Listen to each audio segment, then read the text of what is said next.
अस्सलाम वालेकुम नाज़रीन, आप देख रहे हैं BBC उर्दू और मैं हूं सुंबल सिया। बुलेटिन का बाकायदा आगाज़ करते हैं और शामिल करते हैं आज की अहम तरीन खबरें। Nawab Shah report. Afaq Ahmed Nawab Shah commissioner Shaheed Benazirabad division Nadeem Ahmed Abro ने आज पीपल्स मेडिकल हॉस्पिटल जचो बच्चा health care center Bilawal sports complex Nawab Shah का दौरा किया। पीपल्स मेडिकल हॉस्पिटल और जचो बच्चा हेल्थ केयर सेंटर के दौरे के मौके पर कमिश्नर नदीम अहमद अबरू ने मरीजों से मुलाकात की और इनसे सेहत की सहूलियात के मुतालिक मालूमात ली। इस मौके पर कमिश्नर नदीम अहमद अबरू ने हॉस्पिटल इंतजामिया को हिदायत देते हुए कहा कि हॉस्पिटल में ज़र इलाज और ओपीडी में आने वाले मरीजों को सेहत की बेहतर तिब्बी सहूलियात फराहम की जाएँ, जबकि हॉस्पिटलों में सफाई की सूरत हाल को भी बेहतर बनाया जाए। उन्होंने मज़ीद कहा कि मरीजों को अद्वियात और टेस्ट की सहूलियात हॉस्पिटल में फराहम की जाएँ।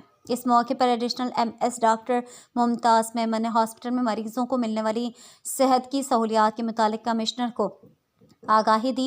इस मौके पर district health officer doctor Asadullah Dahri और professor doctor Ali Akbar Sial, assistant commissioner general Gul Faisal इलाही भी कमिश्नर के हमरा थे। बुलेटिन से फिल वक्त इतना ही। मज़ीद खबरों और अपडेट्स के लिए देखते रहें BBC उर्दू न्यूज़।